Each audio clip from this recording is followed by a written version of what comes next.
So we've just got done reshelling a Game Boy that looks kind of beat up like this and turning it into a Game Boy that looks like this. This is a longer video aimed at the complete novice. Okay, so it's one of those videos you can sit down, you can follow along, and you don't really need to keep stopping and starting it and being like, what did they just do there? I'm hoping that it's clear enough throughout that you should be able to reshell your Game Boy, even if you've never looked inside one before. So do bear with me. I know it's a long video. I am very tired, and as I said in the video at one point, I did get like a brain injury at one point. So if you hear me just saying different words to explain things, that's why. So, I might just be word searching sometimes. Now, the first few minutes, for 5-10 minutes of the video, will just be showing you what's inside a Game Boy and, just getting you familiar with the Game Boy inside and out. Then the second part will be disassembling it and kind of what you need to do to clean it, and then reassembling it with a new shell. And I go through all the common pitfalls that you may find when reshelling a Game Boy. So if you are the novice that would be overwhelmed making your own Game Boy, give this video a chance. You should be greatly enriched by it, and at the end you should have a nice clean looking Game Boy like this instead of a Game Boy like this. So without further ado, enjoy the video, and thank you for watching. I do appreciate it.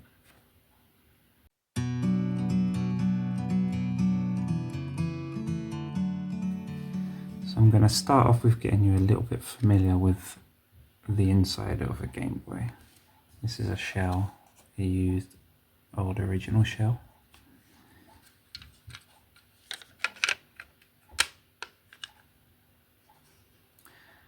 So you'd have the A and B buttons, the D-pad, start and select, the power button, the volume, and the trade cable slot.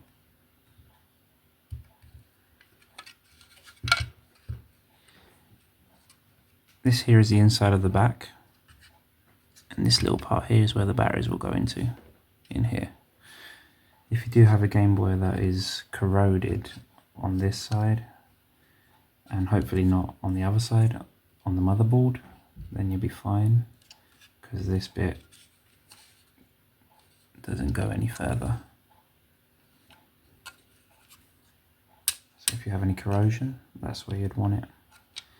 Now there's only 9 screws that hold the entire Game Boy together, 6 that hold these two parts together, and 3 that hold the motherboard onto the inside of here. 1, 2, 3. On the outside there's 6. 1, 2, 3, 4, 5, 6.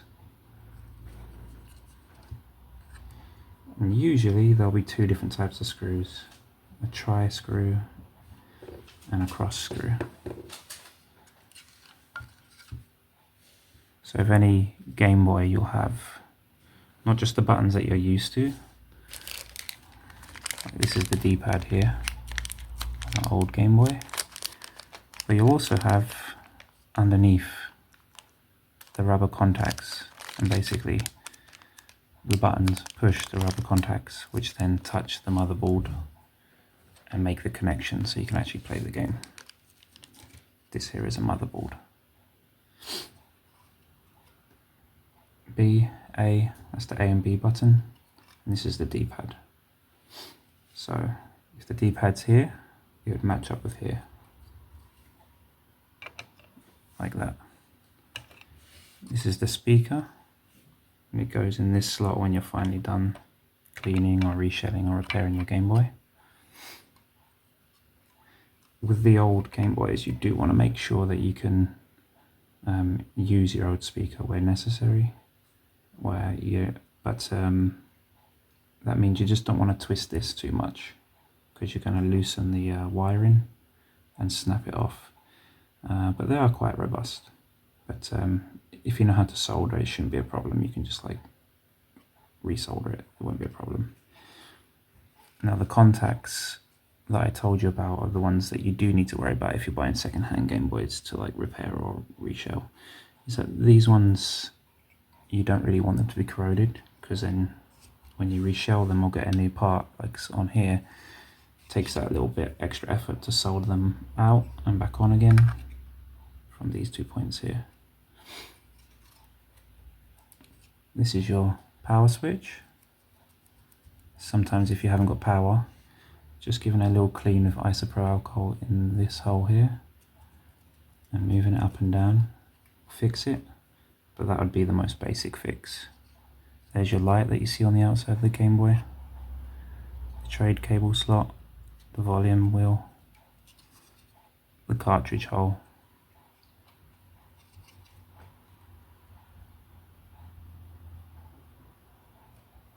these two parts here for the headphone jack, and if you want to power up using a adapter. Select, start. So, as I said, you've got 9 screws. 6 screws on the outside that connect these together, and 3 on the inside. The 3 on the inside, because there's so many holes here you can see in the board. The 3 on the inside are this one here, this one here, and this one here. And you know which ones you need to put on the inside because they've got little green circles around the holes. 1, 2, 3. Left, middle, right. When you eventually put all the pieces back together again, like so, these holes, 1, 2, 3, 4, 5, 6 are going to line up with these. I think probably these two, and then these two. Now any Game Boy that has a screen that you can play with, this is one here, will have the screen, not just the lens, it'll have the screen inside that connects to this part here. That's where the ribbon cable would connect. So what I'm going to do is I'm going to open up a Game Boy and show you those parts as well. Now if you just wanted to test the power on this, you can do this, turn the switch off. You can do this just by slotting these 2 contacts through the hole here. You don't need to have a screen or anything, you should be able to hear the audio. See, it just slots in like that. And then that would, you know, you put it in the other way around first, it's easier to put it in the front first. But if I didn't want to put everything back together, I'd grab some batteries. Forgive me, I'm on a squeaky chair, so if you hear some squeaking or farting, it's not actual farting. Okay, so you've got the batteries in, and it's going to kind of hold this together, just because the pressure of the batteries are holding it together. So now, I just get this switch here. It's just a pry tool. You hear it switch on. Okay, now first take the batteries back out if you do this.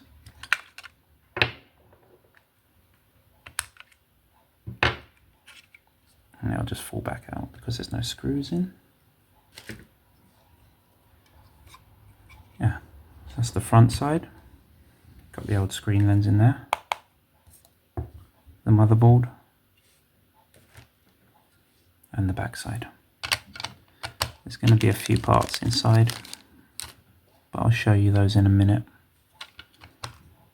So that's just getting you a little bit familiar with the Game Boy. And now I'm going to show you how to open up one for yourself.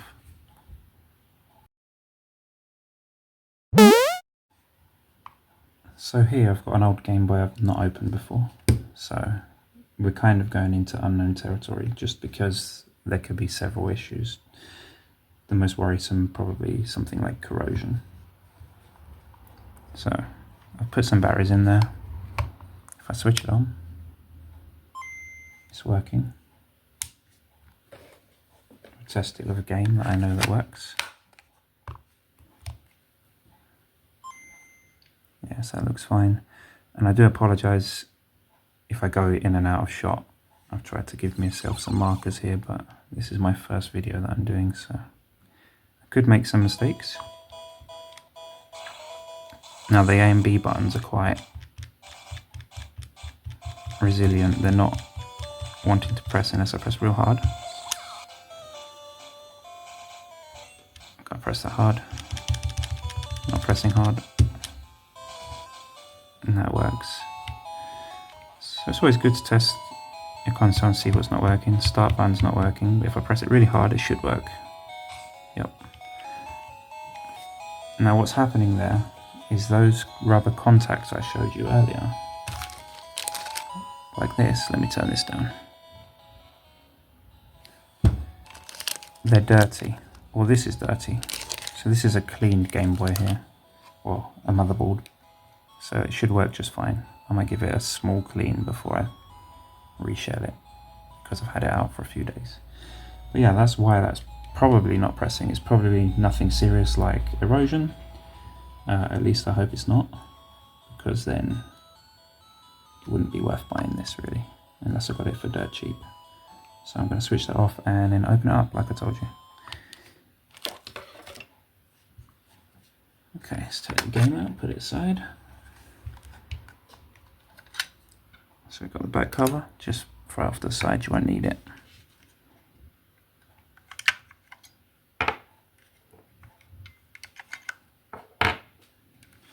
Okay, so I've got my tri-shaped screwdriver. This is the exact size I'm using. CR-V VH00. So as I said, there's 6 screws that you want to use here. 1, 2, 3, 4, 5, 6. And you might be able to tell how dirty they are. Quite dirty. Now forgive me, I'm trying to do this for the first time and my filming setup is not ideal. Yeah, sorry, I meant to use the tri. So the tri is CRV Y3.0. Okay, but the other one we will use inside, so that won't be a problem. So what I usually do is get a little bag and throw them all in a bag, so I don't lose any bits in case I ever want to use any of them. But for the most part, I'm just going to reshell them and use new screws. Some people like to reuse the old ones because usually the original of anything is higher quality, so that makes sense. So you've got the 2 on the top and then 2 just inside the battery compartment.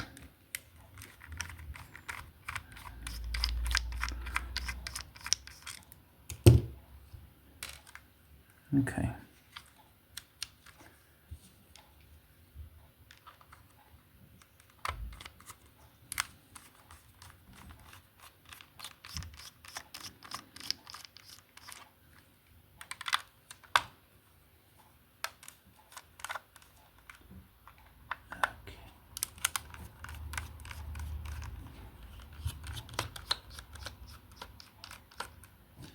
Now sometimes I just loosen these up because they're basically out, they just need to be pulled apart.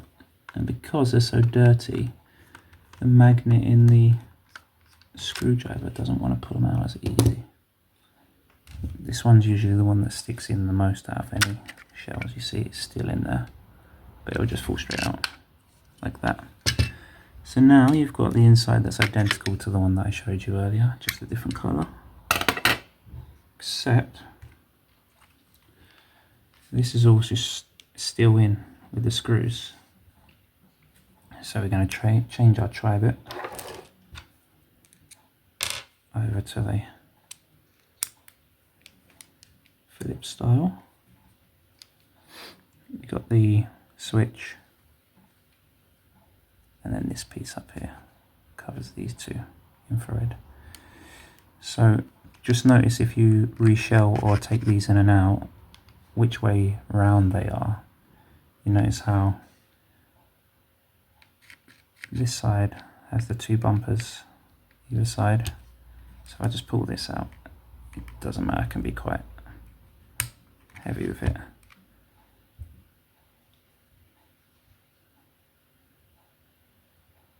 You want the exit side facing towards you, and the flush side going down into the Game Boy when you put that back.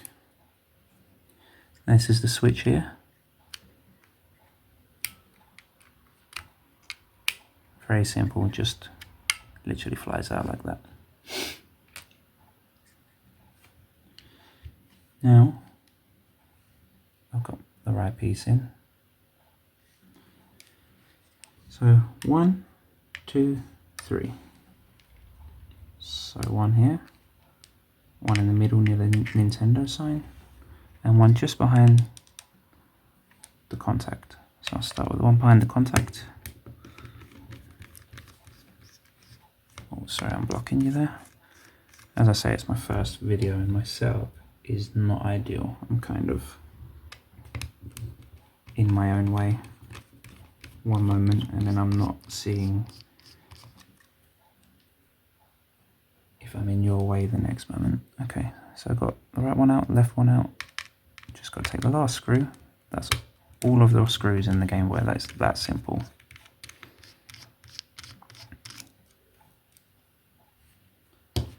So, what are we left with? We've got the speaker that's in the hole there. You've got the cartridge holder, that will need a clean. And then you've got the ribbon cable I mentioned, that's attached to the screen.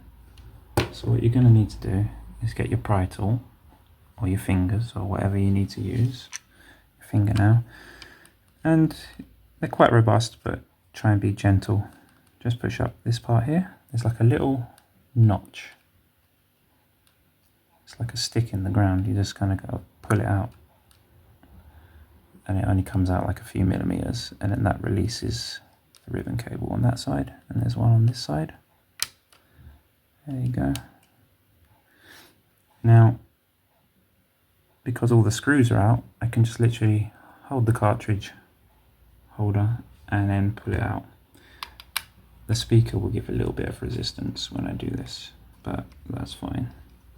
So there you go. It's out of the shell.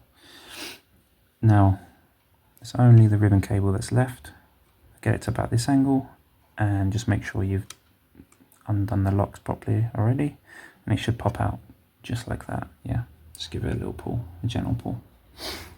So, pretty much as we were earlier. You've got the motherboard, but it's a bit dirtier. You've got the old flux from the soldering. This is the D-pad part. It's just stuck on with grime. That's all it is. So this one's not been cleaned.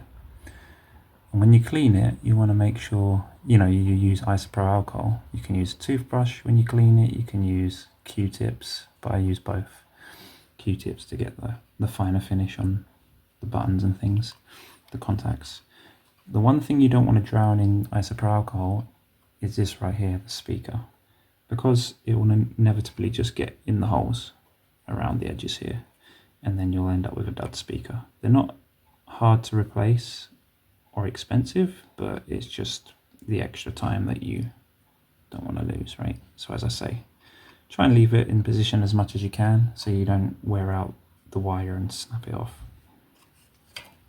Okay, so the one difference we have with this one to the shell I showed you earlier, this one, is this one still has a screen inside of it. Now, it's the most simple way of getting it out ever. It's nothing difficult. Anyone can do it. You don't even need tools. So we'll do that in a second. But for now I'm just going to put this to the side because it's kind of dirty. It needs a clean. So you got start and select button. It's literally just a piece of rubber. Okay. So that will press against contacts on the motherboard.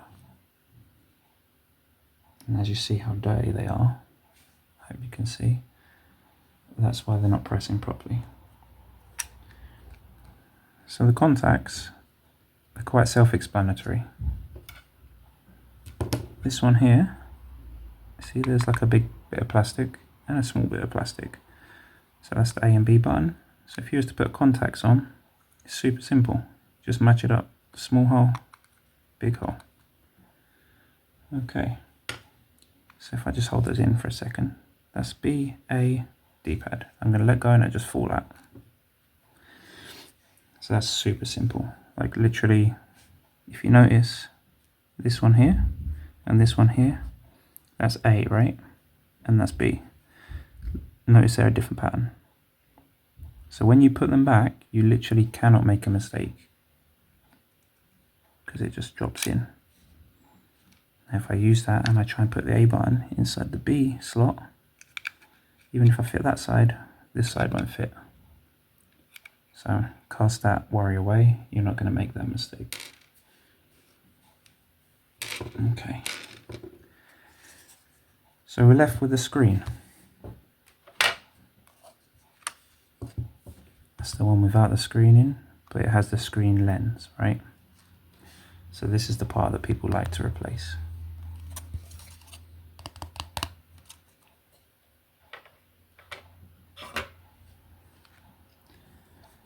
Okay, when I first started doing these, I used this prying tool here to get into the gap there. See that? And just under the metallic side, I used to pry it gently. Now you can do that, but I just recommend bending this plastic. Because it's the original plastic, it's quite nice and durable. Right? All you're going to do is pull down here opposite to the other side, so you're twisting the plastic. And you're not going to break the screen, but if you're worried about that, just go gentle and do both sides. I'm not doing it yet, but I'm going to do it in a second. You can also just put some light pressure on the screen here, the back of the screen, and move the plastic just to give it that leverage. But I'll show you, it's going to be so simple, so easy. It's going to sound like it's breaking, but it's not.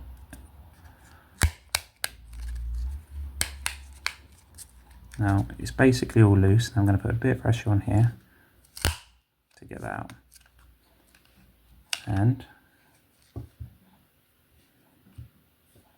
there's your screen. Okay. So we've gotten this far. And the reason why we've gotten this far is because we want to reshell the Game Boy. Right?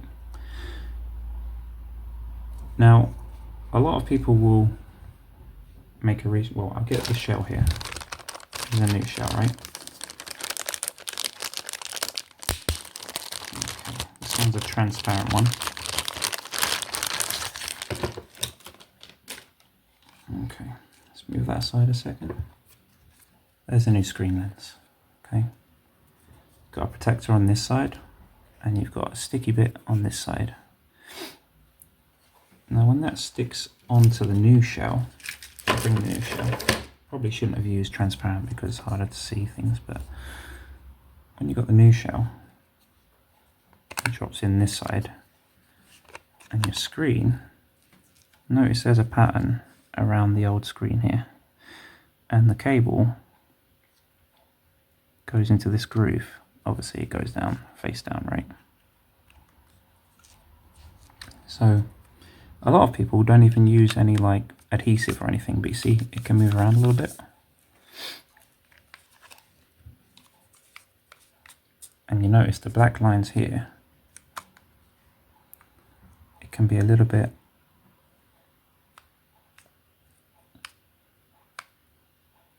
better if you just place it nicely, right? Now, if you got this far and you stuck the screen down and you wanted to use adhesive, I just recommend using the old adhesive. You can peel that off with a pry tool. So yeah, the biggest problem you're going to have when you're reshelling a Game Boy, which a lot of people make mistakes on, and I'm glad this one's quite bad. Look at the pieces of dust on it. The one thing you never want to do with the new screen lens that you put in, or the screen, is touch it. Because once you're trying to polish off your hand grease, you know, you've just made the job of reshelling a Game Boy like 5 times more laborious. So this one here, what you want to do is before you put it back in, you want to make sure that you get these dust particles off. I used canned air, okay. So it's this stuff here, canned air, and it has a little nozzle. You can just blow it, but just try not to spit on it while you're blowing it, obviously. See, there's still a bit here. You'll struggle to see it in the camera. So if I don't use the new shell here, because it doesn't have an adhesive, this one will still do quite a nice hold. Right? And your goal is between putting the screen lens on and putting this back part in, to make sure these black lines on the outside are as small as possible, so that this black line here is not way bigger than this black line. Now Game Boys just deviated, they just do. Like off the factory line, they're not perfect. So let's just say you had a much bigger black line up here. There is a little bit of room on a screen lens when you replace them to like move it around a little bit. So if this black line's way bigger here and it looks a bit funky, with this screen lens I'm going to try and push it down further to this groove here and have a gap up here, so it kind of helps realign that screen a little bit, you know, to the naked eye when you look at it once it's complete. So there you go, that's how to open up a Game Boy. See how it's stuck down pretty well? Because that old adhesive is just so good, really. You know, the original's usually better. Now, if I want to harvest this, for this one, they're very strong, so I can just peel them off. The one issue is obviously that they're quiet. So I'm going to use a pry tool just in the corner here. And you can be rough with it, really. You want to peel it off, but you do want to try and get as much as of that dirt off as you can. Because it's so sticky, even if it's a little bit dirty, it should never go off onto the screen, realistically. But you really do want to, I know it's quite grim, but you can just use your fingers, you know, it's not going to be as sticky afterwards, but to get off this gunk. And if you're just doing one Game Boy, I'd advise you just doing it like this, you know. You don't need to go out and try and find the perfect adhesive, and half of them won't be good enough, right?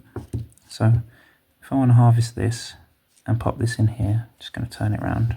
It's getting a bit dirty, isn't it? And that's it here, right? So on the adhesive, there's a little groove, you see, that kind of follows that groove in the screen. I use that as a guiding point in order to get these on, right? Because otherwise you'll have too much adhesive one side and not enough on the other side. So I'll just start from there. Oh, so here. Yeah, so start from the middle here. Try and make sure it's all aligned, because you don't want anything overhanging. And this one is not as nice as like half of the adhesives that I've harvested from the old consoles, but you know, it's going to do a fine job, probably better than half the stuff you'll buy.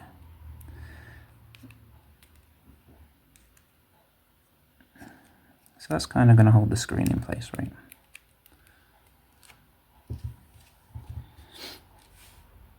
Now, not touching anything with my fingers in terms of the screen.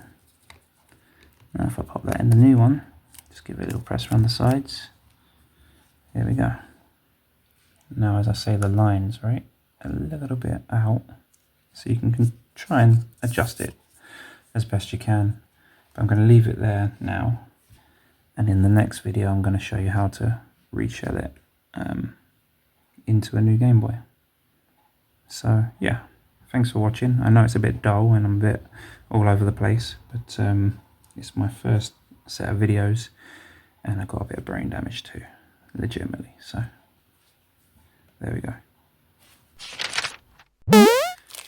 So before we continue to put the screen in and all of that, I'm just going to take a short detour, and show you what you get in a shell that you buy. Okay, so I've got the back part of the shell here, the back plate, and the battery cover. The good thing about Game Boys, as I said before, is if this part is corroded, it literally only sits in the shell there. It doesn't go through anywhere.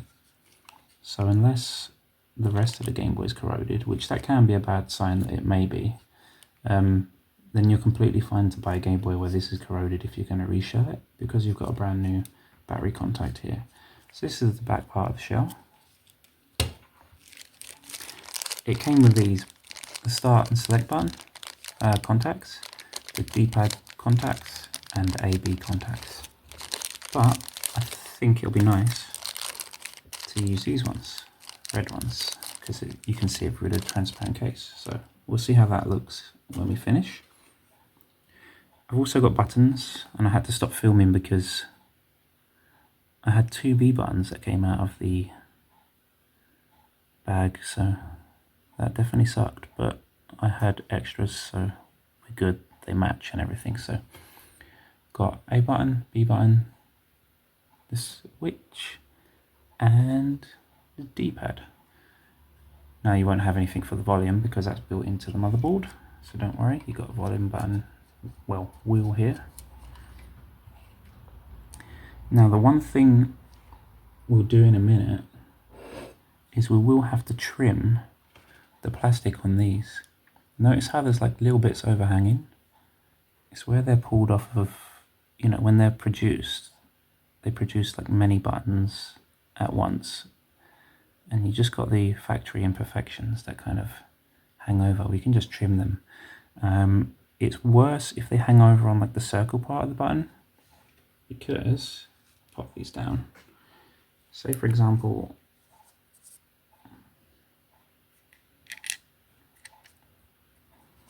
B is in there, and we press it, it'll get jammed, so always do check your buttons and make sure there's nothing that needs trimming off of the buttons or the switch or anything else.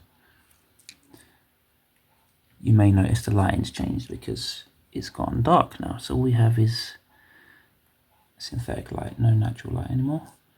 Right, so it's quite dusty, you can't see it really, but I've got I do have a problem with dust. Is, as I say, the biggest problem you'll find. So I do have canned air. Now when you're using canned air at first, it can come out and kind of frost the screen. So I just use a bit of canned air first to kind of get that out. And if you hold the can level, that also helps. And then we have the screen lens. So that there's so much dust in here, you might struggle to see, but there is a lot of dust in there. Once you see it in the right light, it would just bug you if you got that trapped inside, right? So what we're going to do is we're going to try and align the screen in here as best we can.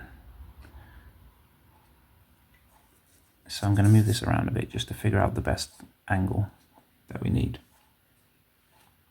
And then I'm going to peel a little bit of the front back so I can peel it off later.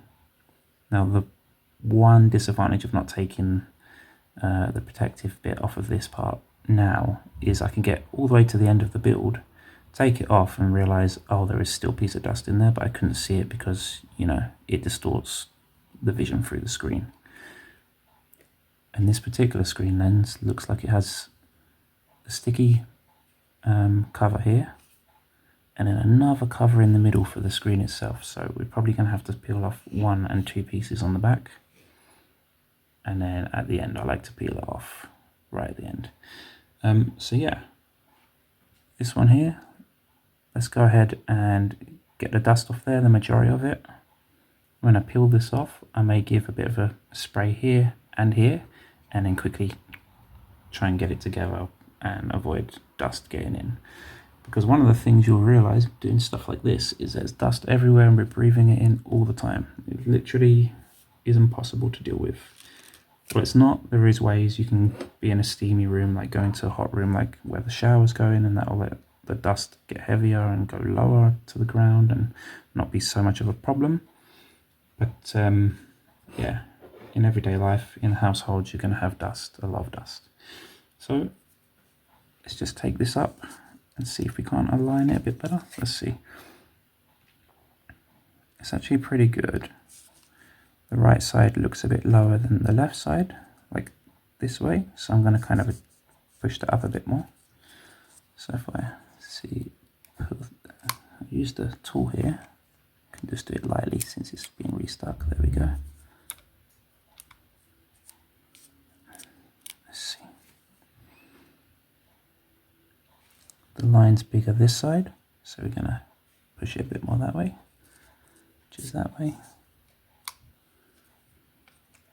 Put this back in here.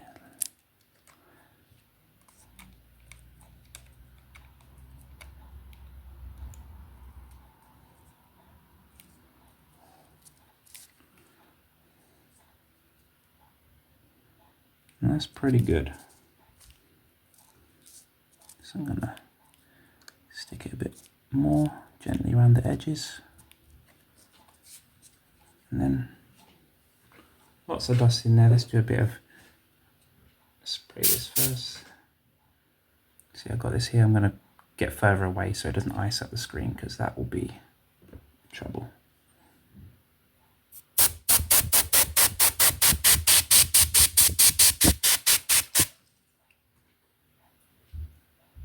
Stay a little bit more in there. I'm going to go off screen just a second so I can hold it up properly.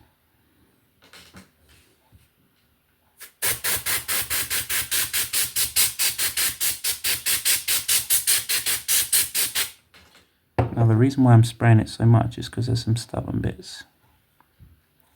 Now, it does look like this one has a tiny mark on it, which is probably my mistake. I've probably touched it at some point, and that is right around here. So this is a polish cloth. It's pretty much the best thing I've found of dealing with this.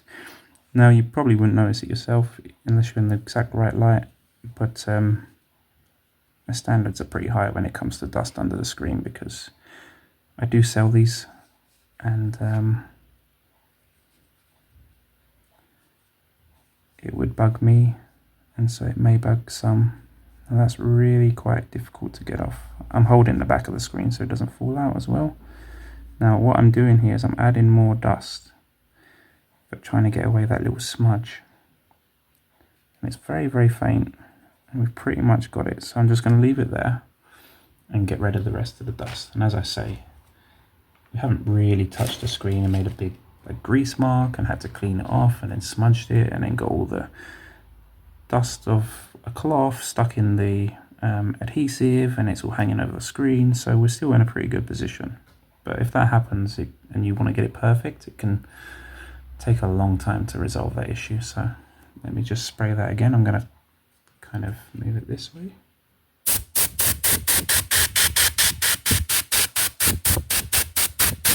The less stubborn dust will just come straight off, but there is like a bit more stubborn dust, so that's fine. Now I'll give it one more spray before we put this on. But what we're going to do is I'm going to peel a little bit of that off so I can peel it off later when the screen's down.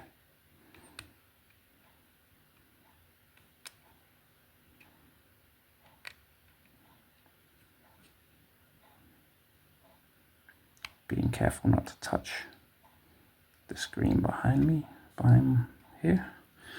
So that's just up.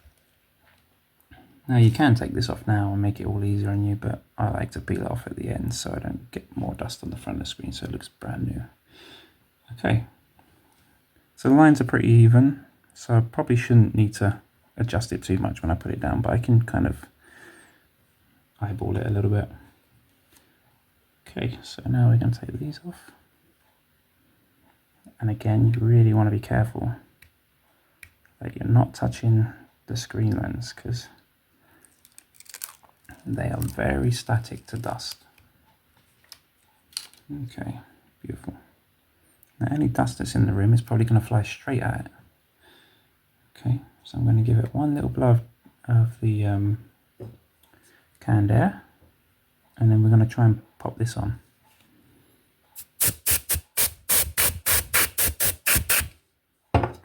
So very quickly, if I'm happy with everything else, I'm going to put this down. Now, I haven't pressed it too much yet.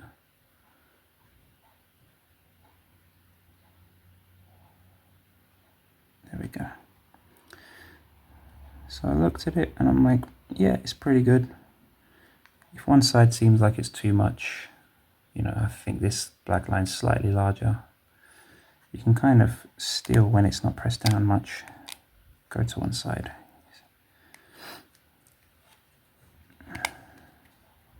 Now that noise you hear is the screen at the back just coming in that place because my fingers run it.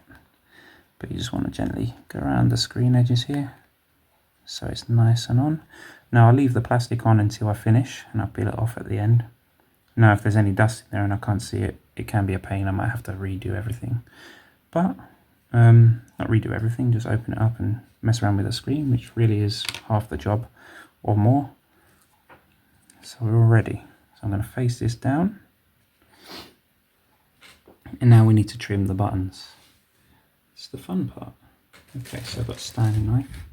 I actually don't need to do these, but because it's transparent, you may be able to see it. Or anyway, I'm going to trim them. Okay.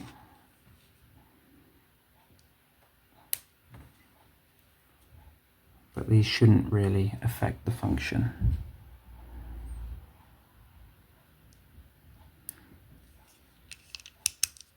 Click in place.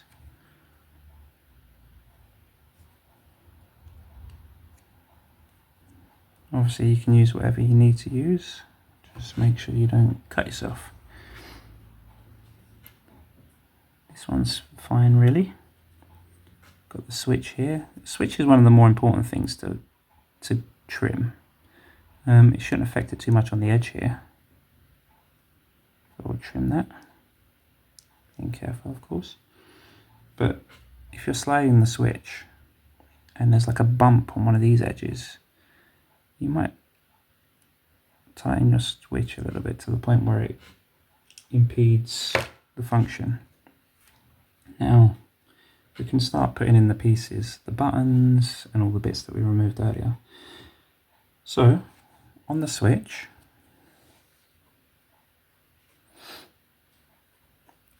there's a bump here.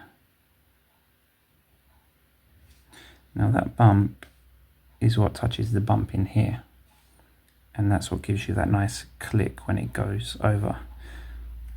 And these two little prongs here, they're higher up, so you're not putting them super low. Like, okay, so on the outside here, that's the actual switch.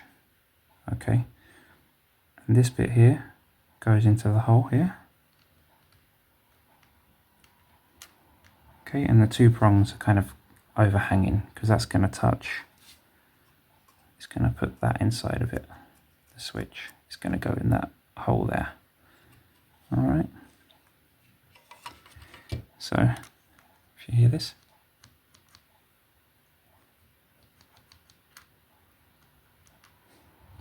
actually, for whatever reason, that doesn't seem to be clicking. So these are all the fun things that could go wrong. So I'm just going to try the old one. See, this is the old one. And that's the bit that's supposed to click through. I'll try that. It literally just drops in. See that? So I could try and adjust this. Okay, I've seen the problem. This switch is broken. They can be weak and that can happen, but you shouldn't have to buy something that's broken. So for the sake of the video, see that now it's working, but you got that weird clicking noise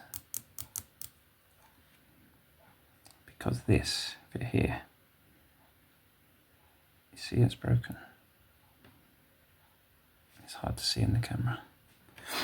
Okay, so for the video we're just going to use the old switch.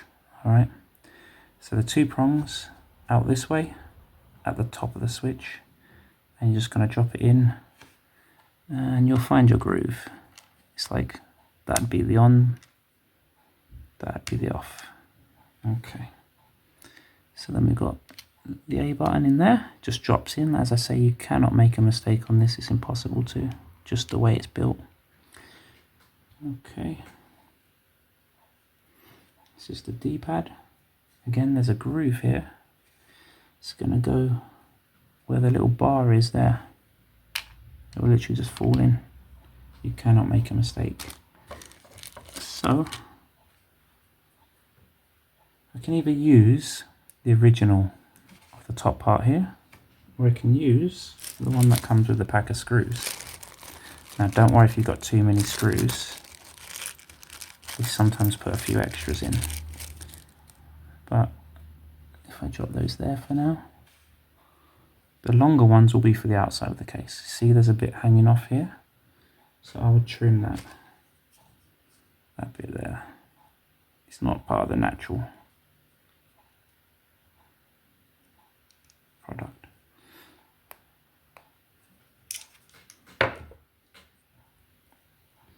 Okay, so as I said earlier, the 2 bumper parts face upwards. Then you're just going to drop it in the hole.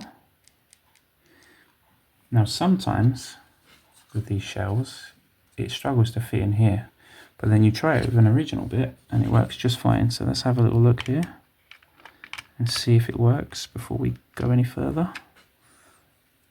And it fits there just fine. So thankfully we don't need to clean up the original part and use that.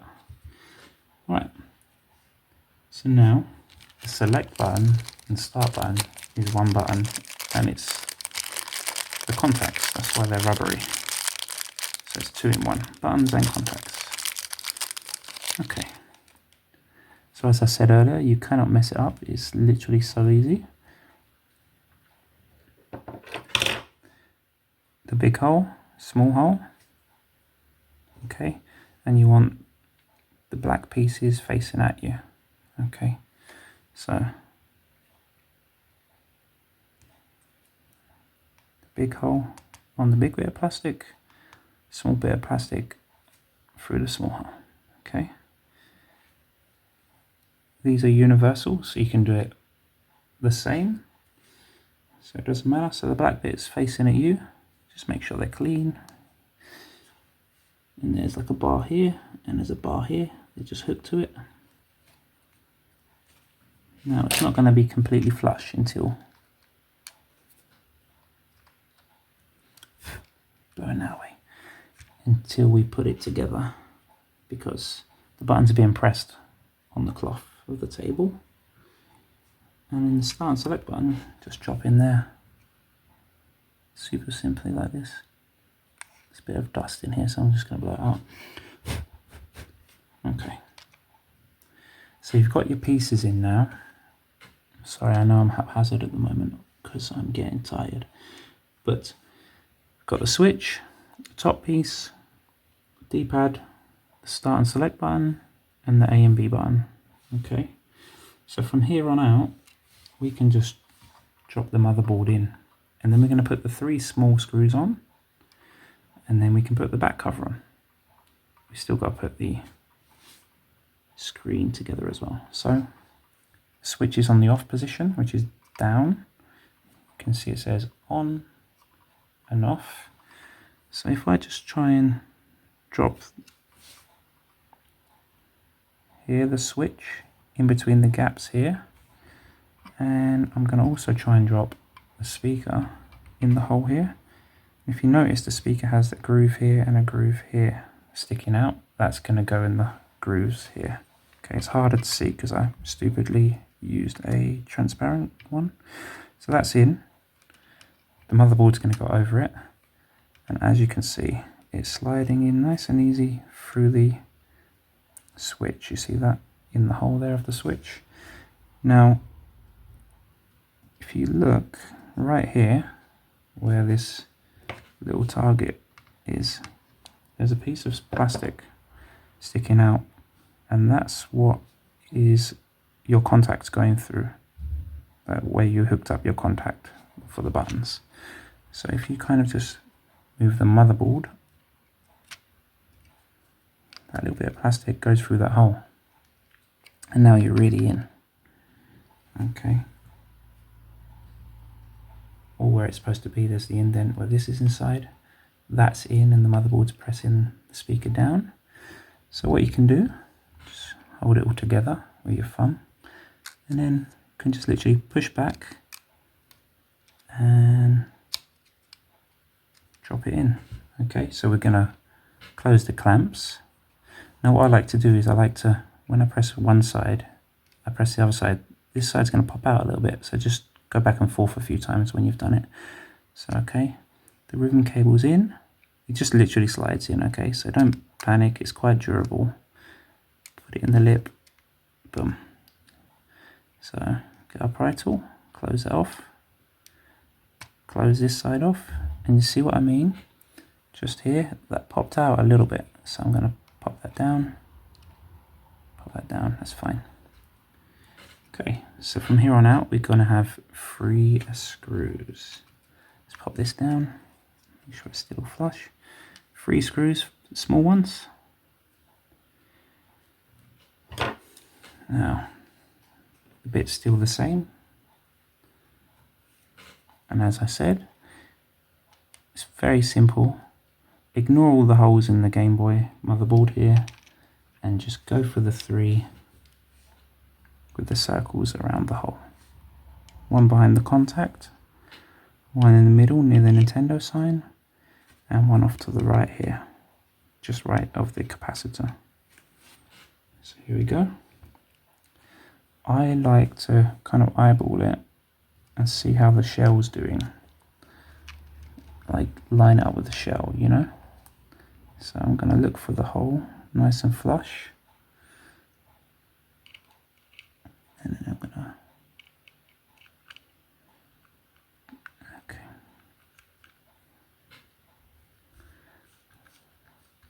Because obviously, all the shells are unique to themselves, right? Because they're not official Nintendo shells. We've got like manufacturer differences or deviations. You don't want to go too crazy, but that one did have a bit of a tough time getting in, to be honest. Because you don't want to snap the shell or break anything. So what I like to do is,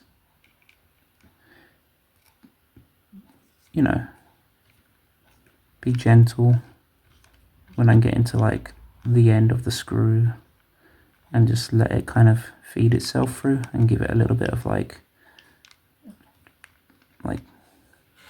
a little bit of a screw, but just kind of relax a little when it comes to the end of it. Like weaken my grip and let it tell me when it's done rather than forcing it. Okay, now we're doing the one behind the contact here.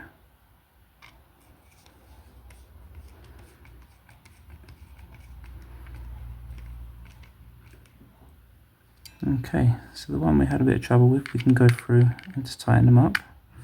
Again, just being careful. And if I hold these 2 bits, I'm going to just look around the front and see how it looks. Okay, pretty cool. It's the first time I've seen one like this because I haven't really done it before. Let's just see how they're right. They're working. Okay. Because this screw's a bit funky, I'm going to make sure it's tight enough. That's it. Because it will help press the buttons down later. Otherwise they might be too shallow. Alright, so you've got your 3 screws in. 1, 2, 3. You've got your pieces in. You've got your screws here, only the long ones. 1, 2, 3, 4, 5, 6. And then there's a spare small one. We can throw that away. Now, depending on the shell, you might have more or less troubles with this, but you want to guide the shell one by just putting it over the contacts here. Okay. So you see the contacts here? I just fit them through. And if I press down, you're going to have a few places of resistance where the switch is and where this piece is here. So you may have to push the shell sideways here. Okay, go, that side's down. You see this side's kind of blocking, this side's down. Now the trouble we're having here is actually the volume. So if I hold it diagonally, I can kind of pull it off the contacts here. So you're in real time seeing the issues that can happen. So here's where the volume goes through. For whatever reason, it wasn't lining up. So I'm just kind of pushing up past the volume, making sure, yep, that moves. Okay, so if I hold it together, it's all in. All right. Now, you've got 6 screws, okay? As I said, 1, 2, 3, 4, 5, 6. I like, not to the detriment of the build if the shell just isn't aligning well, I like to do the top 2 screws first. The reason is you see these lines on the Game Boy, they're the most easy parts to line up, and if they don't line up, it kind of looks a bit, you know, cheap, because see how that's not quite lining up? So I kind of force it into position to line up, and I start off with this screw here. So with this build, we're gonna change to the tri screwdriver. Okay, here we go. So kind of forcing it with my thumb here, pushing it up at the back to kind of line these lines up, and then I'm going to pop this in. Now if it doesn't work, it doesn't work, but it should do. Okay, so you see that? I'm pushing, and then it's tight enough, it's kind of holding itself in place. They're quite nice and aligned now, you see. It's hard to tell. They're a little bit out. Very, very slightly, but that's better than most of the reshells you'll see out there. Okay, let's put this down.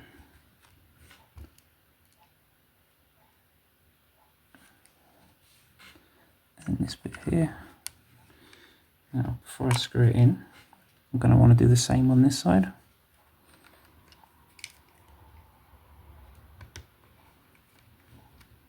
Just make sure they align.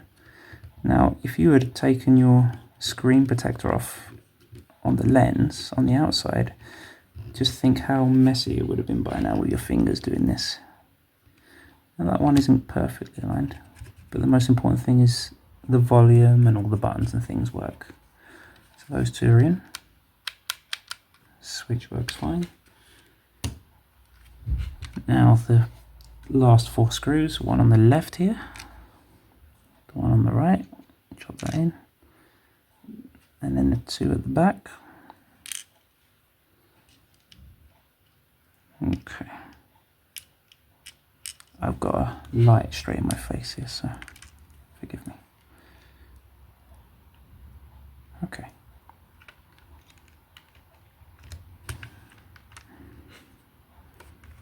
So I'm going to screw them in a little bit just to get them there, and then I'm going to pick up the Game Boy, because that way it's just a lot easier to get the shell in nicely. Okay, there we go. Now, one of the things that can happen with your build is you can put the screws in too tightly, and if you do that, when you use the D-pad, when you move your character, say on like Pokemon or whatever, your character may start walking in a different direction when you're using it. You know, when you're trying to use it and it should work nice and flush and nice and easy, you know, the button might be too tight. So when you press down, but you're slightly leaning to the left, but you're really pressing down on the D-pad, your character might just walk to the left. So it may just be a case of loosening the screws a tiny bit, you know. But as I say, it should be fine as long as you just get to the point of when it bites, you just weaken your grip and you leave it at that. So, just making sure these are all nice. Yep. Now, one thing that can happen if it's too tight as well, or the shell is not very good, is this can be too tight. So what we should do before we go any further, I could have done it earlier, but let's just retest the Game Boy and make sure everything works. So pop the barriers in.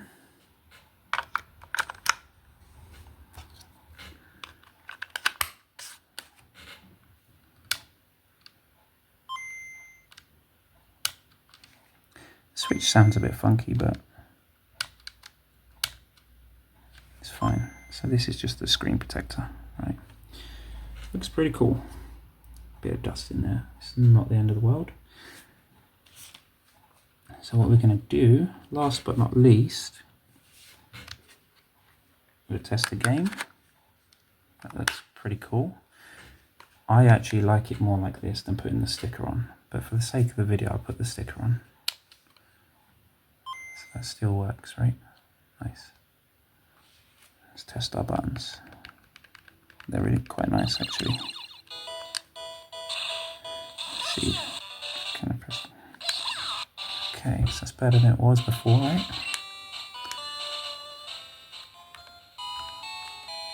We walk in the right direction. The buttons are nice and snappy. Select works because we can change the items. Pause. Okay, let's try that.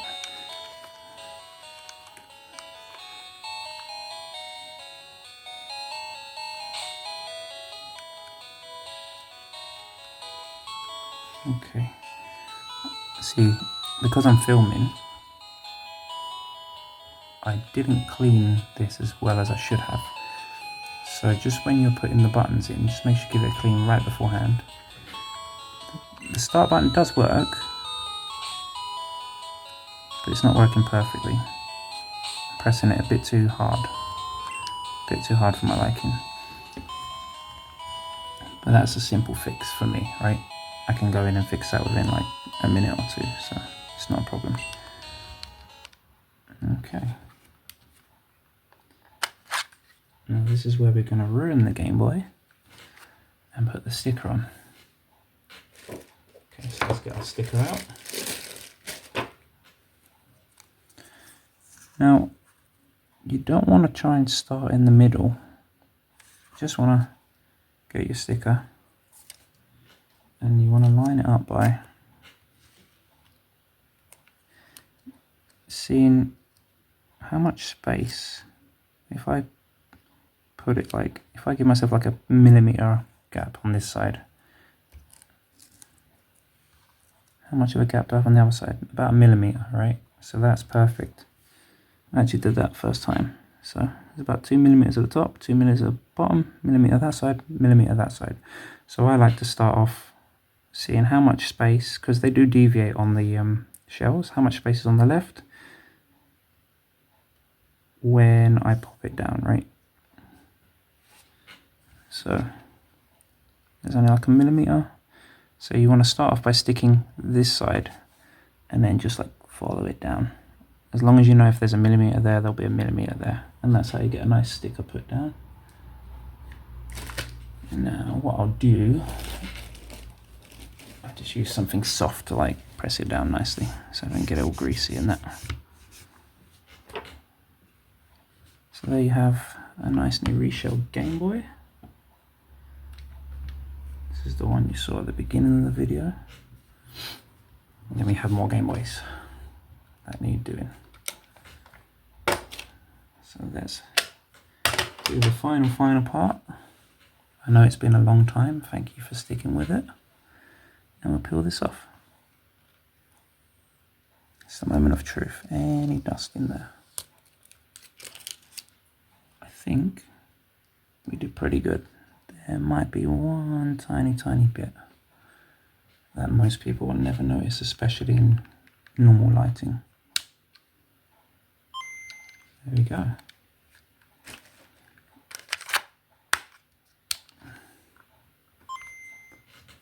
There's your reshelled Game Boy. And I know it's a long video, but the purpose of the video is to really give the novice the ability to miss some of the pitfalls and get it all done by themselves. So, you know, it's over an hour I think now, but this is how you reshell a Game Boy.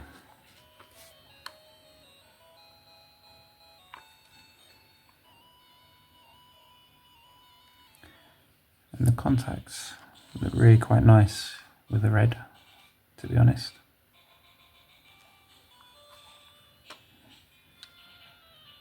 There we go. Well, I hope this helped. Take care.